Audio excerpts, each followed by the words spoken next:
Барлықтарыңызға ассаламу алейкум. Бүгін Сұлтанәлі Live YouTube арнасындағы алғашқы видео. Бұл видео қалай мен 24 жасымда армандаған көлігімді және де армандаған үйімді алдым деп аталады. Общей сложности 100 миллиондық капиталды қалай осы жасымда құра білдім. Дәлірек айтсақ 24 емес 22 жасында жеткен болатынмын. Осы жайлы осы видеода толыққанды білетін боламыз. Бұл қайдан шыққан жігіт, бұл кім десеңіздер, енді скорее всего осы видеоны менің таныстарым көретін шығар басында, өйткені YouTube'тағы алғашқы видеомда. Бірақ та жаңадан келген танымайтын адамдар үшін таныстыра кетейін. Өзімді есімім Сұлтан Әли. Көріп тұрғандарыңыздай 16 регион Шығыс Қазақстан облысының тумасымын. Алматыға 2018 жылы оқуға түсіп, сол қалпы осы жақта өзіміздің кәсібімізді бастап, продюсирование саласы арқылы осындай өзім үшін үлкен, біреу үшін кішкентай жетістікке жете білдім. Мына машина өзімнің бала кезден, енді әрбір қазақтың арманы ғой, номерге қарасаңыздар да қазақ деген номер 38, ол өзіміздің сүйікті санымыз болғаннан кейін осындай қылып алдық. Ал енді көлік жайлы толығырақ, жақынырақ таныстырып өтейік.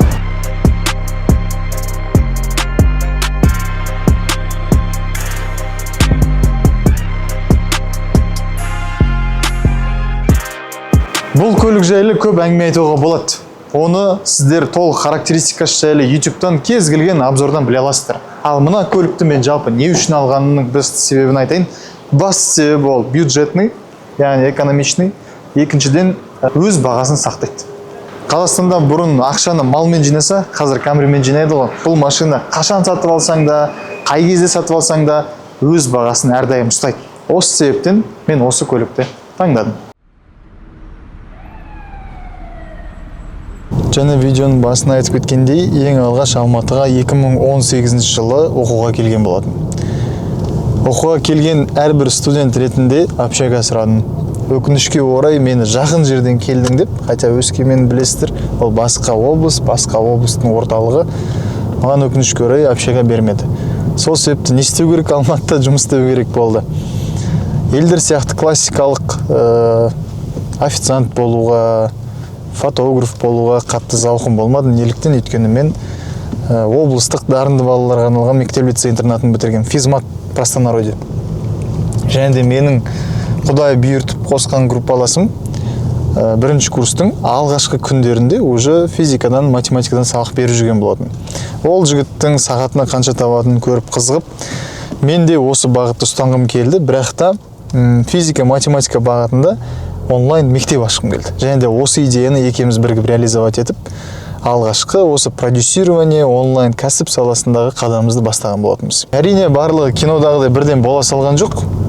Білесіздер ғой, тек кинода ғана идеальный сценарий болды. Біз алғашында осы мектебімізді ашқан кезде ВКонтакте желісі арқылы жасаған болдық. Ол кезде Инстаграм қатты дамымаған. Соның өзінде де Қазақстанда 3 мектеп болған. ОБТ академиясы, Мегамаз, және де үшіншісін қазір ұмытып тұрмын. Самый главный екі мықтысы осы болған, бірақ бір парадокс, қазір осы екі мектепте қалмаған екен нарықта.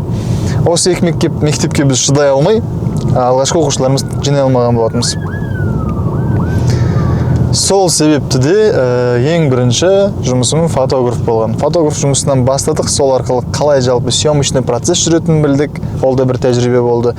Сәл-сәл ақша жинап алғаннан кейін рекламаға ол кезде ВК таргет болатын. Сол ВК таргетті жіберу арқылы досым екеуміз алғашқы оқушыларымызды оқытып бастадық. Одан кейін көп ұзамай уже карантинде өтті. 2 жылдың ішінде кішігірім жетістіктерге жете білдік. Досым өзінің алғашқы көлігін алды, алғашқы үйін алды.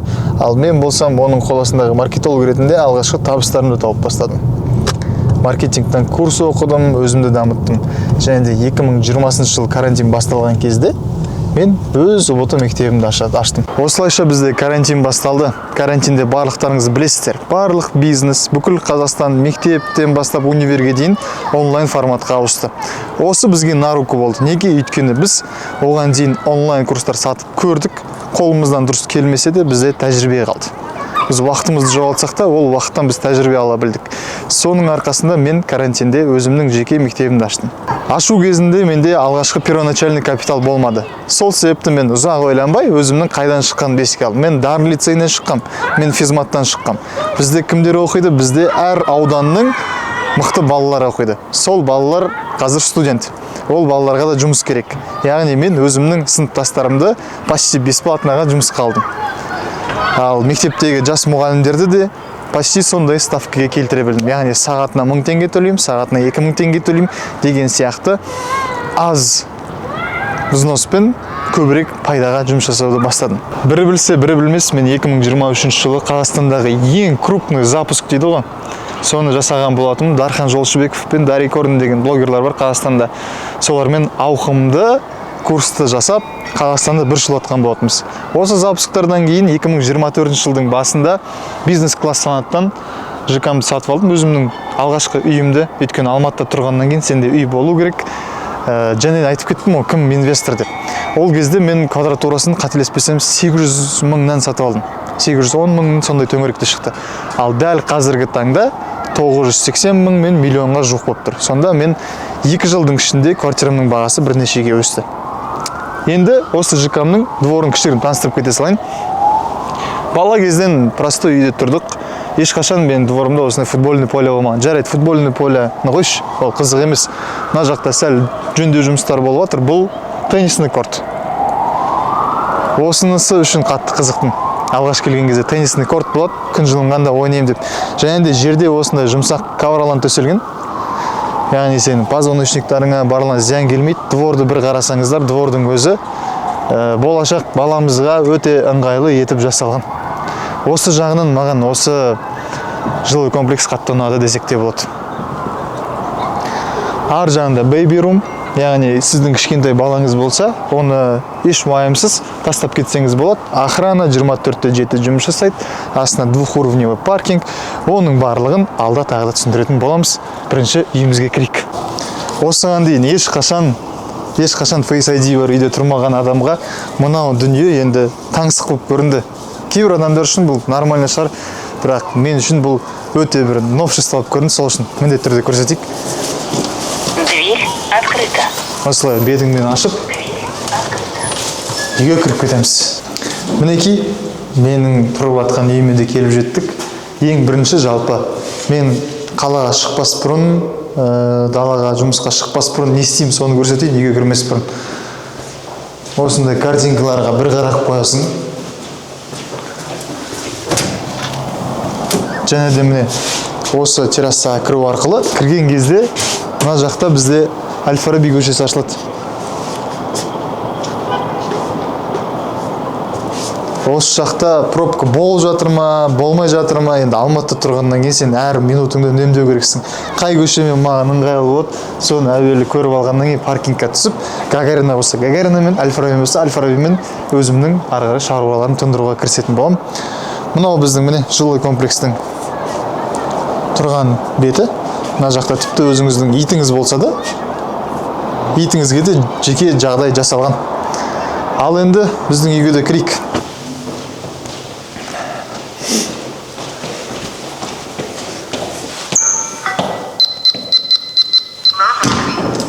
Мінекей біздің үйге де келіп жеттік. Бұл менің өмірімдегі алғашқы сатып алған үйім. Кіре берісте осындай міне Face ID-ден кім келгенін бәрін күтіп алуға болады, көріп, және де оның барлығы видеозапис түрінде жүреді. Ремонт жайлы қысқаша айтып өтетін болсам, минимализм стилде жасаған болатынмын. Әлі де үйді толтыру керек. Былайша айтқанда, қысқаша айтқанда, строго не судите дейді ғой. Мына есіктерді, мына мебельдарды барлығын өзім таңдаған болатынмын. Енді еркектік вкуспен мужскойдан болып тұр. Қазір мына есіктің өзін байқасаңыз, менің бойым 1.90. Мына есік 2.20. Яғни стандарттан жоғары. Ал үйдің потологы 3 метр. Яғни кез келген бизнес-класстағы ЖК-ның стандартына сай десек те болады. Кіре берген кезде бізді холл қарсы алады. Мына жерде әйелімнің сүйікті гүлдері. Үйімнің ішінде ең ұнайтын бөлігі маған осы негіз. Витражный стекла. Әрбір қазақ осындай витражный терезелі үйде тұрғысы келген шығар.